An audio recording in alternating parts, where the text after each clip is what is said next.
Well, hello everyone and welcome back to another Theme Park Obsession video. My name is Dylan and thank you so much for tuning back into the channel. Today I'm hanging out at Universal Studios Hollywood for a very big update. We're going to be covering the Fast and the Furious roller coaster, Halloween Horror Nights construction, and a few other things that have just popped up inside the park. So how about you and I dive right in.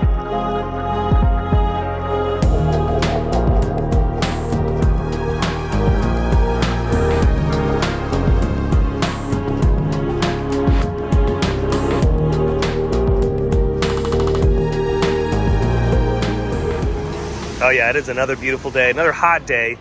So much so that, speaking of diving right in, I might have to dive right into that fountain down there. Well, diving right in might not be a good idea because I would probably crack my head open. Yeah, do not dive head first onto the hardscape. That's not good. Starbucks has been in its permanent spot for a while now, and I'm wondering what the heck are they gonna do to this spot? This spot would be kind of cool for a bar. Remember, Carl Strauss used to be here a long time ago. But I think they can turn it into a bar or something. You know, time will tell. City Walk's always changing. And speaking of changes, this is another location that recently closed. So yeah, still trying to figure out what's gonna go here too. Quickly made it through security, not bad today. Most everyone's in the park already though. And for those wondering, I'm recording this particular video on a Wednesday. The park hours are 9 a.m. to 8 p.m. And it's looking like none of the attractions are in refurb today. Oh man, I'm so glad they rolled out the red carpet for me. Made it in the park and man, oh man, I would love to just sit in this fountain. And for those wondering here, the wait time today, 35 minutes for Harry Potter, 10 minutes for Studio Tour. Mario Kart only at a 45 minutes. Yeah, it's not too bad today. Now, instead of starting off with the front of the park, I'm gonna start off with the Studio Tour. So we're gonna check out the Halloween Horror Nights construction and maybe anything else new that we can see. Alrighty, just got off the Studio Tour and you know, nothing too crazy on this go around with Halloween Horror Nights. I do love the look of the facade at the Curious George surface lot though, one of the haunted houses that we can see from the Studio Tour. That facade is gorgeous and it's massive too. And because the facade is so lovely, I'm super curious about the interior show scenes inside that attraction.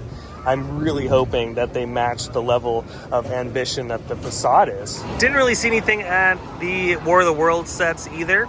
Not really setting up Terror Tram just yet, but if it's like previous years, we could see some action happening here in the next few weeks. Another facade that's looking pretty good is the one that is behind Transformers, that haunted house being built back there that is yet to be announced by the company. Still a mystery, but whatever it is, yeah, it's looking pretty good. It's being aged, and I love that brick work they got going on in the front. Made my way down to Super Nintendo World because there's been a change at the Mario Kart attraction, and that change is the addition of Express, so you can use Express now for Mario Kart. Made it back up to the upper lot, and I just wanted to talk about the coaster for a minute, the Fast and the Furious roller coaster. There's a lot of crew members on site today, which is awesome. You can see that they've finished the retaining wall, one of the big retaining walls near the upper deck. They'll start moving to the other ones, I'm sure, here in the next few weeks and months. But yeah, scaffolding has come down around that section, and there has been another addition of track, and it looks to be the first piece of launch track. So if our eyes are not deceiving us, we should be seeing some LSMs here very, very soon, which is really cool. In the upper lot, across from French Street, some big changes here. The addition of catwalks. Yeah, we're starting to see these appear, which is really, really cool. And I'm sure a lot of these will appear along the layout in various sections, depending on if there are block zones and launch sections. They will all have catwalks. So really excited to see over the next few months where else these are gonna pop up. Now, since these have just been installed, I'm not sure on the color. It could remain this silver color, or they could paint these, but judging by the track color, it might be the same black as we're seeing on the track. So keep an eye on this in the next couple weeks. But to be fair, I wasn't really sure about the track either because I thought the track color was going to change ever so slightly, but no, it looks like this is the track color. And if you go over to the lookout next to Super Silly Funland, you can actually see more pieces of catwalk that have been staged underneath the track that has already gone vertical. So I'm sure here very, very soon, all those pieces are gonna go up, probably in the next couple days, to be honest. And as far as any other work happening that's visible from the Super Silly Funland area, yeah, really not too much this week. The footers all look the same. There hasn't been any additions there. Nothing has gone vertical in this section of the layout, and they haven't really poured any new sections of concrete that are, you know, anything significant to report on. So maybe in the next couple weeks we'll see some additions, but as of right now, it's looking the same. One thing that I keep falling back on when it comes to the Fast and the Furious project is the size of the track. You know, it's one thing when you see it on camera and, you know, on my videos and everything, you're like, oh, okay, yeah, that's pretty large. But when you're here in person and you're standing right next to it, it's really impressive. It's so cool. So I can't wait to see the finished product. I can't wait to see all of the coaster trains traversing the layout.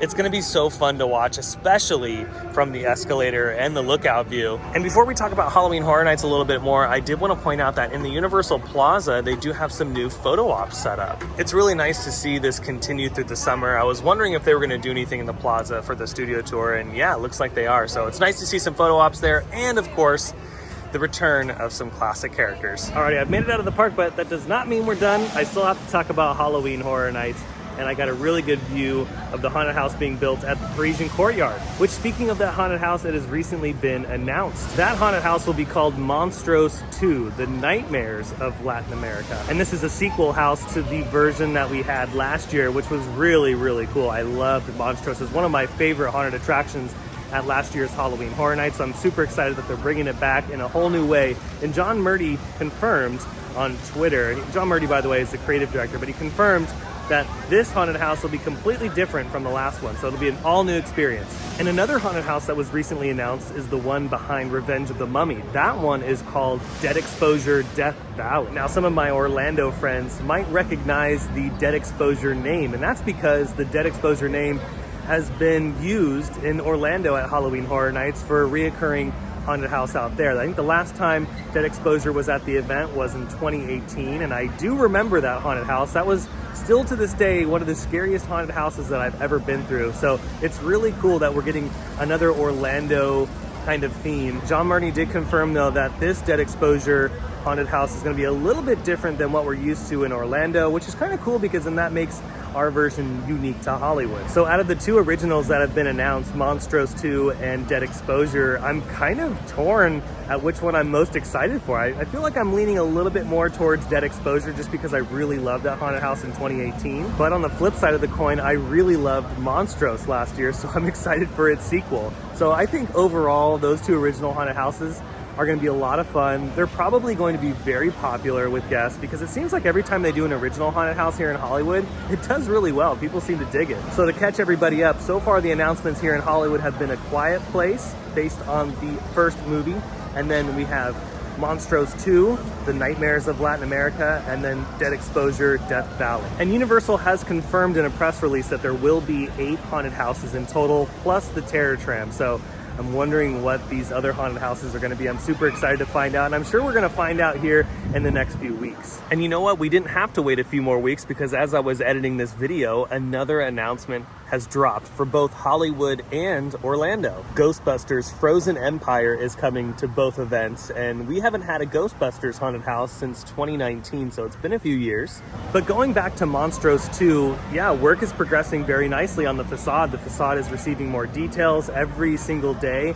and I'm sure by next week or the week after, even more incredible details are going to show up. So I'm super excited to see all the little tiny things that not everyone's going to be able to see, but us hardcore Halloween Horror Nights fans are going to really notice, because last year's facade was so spectacular, and I can only imagine what they have in store for us for this one, because yeah, it's not even close to being done. John Murdy on Twitter also confirmed that this facade is based in the same cemetery as last year's facade, because last year's facade was a crypt in some cemetery somewhere in Latin America, and this facade is just a different part of that cemetery that we have yet to explore. So this is really cool that they're continuing that story, and we're going to see some familiar characters, but we're also going to see some new characters. Monstros 2 and Dead Exposure have potential to be some of the scariest haunted houses this year, and I'm really hoping that they turn out really, really good, because if they are well received, then that means that Universal Studios Hollywood will continue to do original haunted houses. Are you excited for Halloween Horror Nights? Go ahead and let me know down in the comments below, because I'm stoked. I am so ready for Halloween Horror Nights. And hey, don't forget about Midsummer Scream, because usually at Midsummer Scream, which is a Halloween convention in Long Beach that everyone should go to if you're a fan of Halloween, but usually at that convention, they do a Halloween Horror Nights panel where they'll reveal a haunted house. So I'm sure that might be the next announcement. But you know what? That's going to wrap it up for today's Universal Studios Hollywood video. I hope you enjoyed it. If you did, you can let me know by smashing the thumbs up button. And if you're new to the channel and you love these videos from Universal or some of your other favorite theme parks, consider subscribing because I have brand new videos every single week that you won't want to miss out on. Don't forget to follow me on my other social accounts like Instagram and X. Those links will be down below in the description. But until the next video, I hope you have a beautiful day, morning, evening, whatever it is. I'll see you next time in the parks. Bye.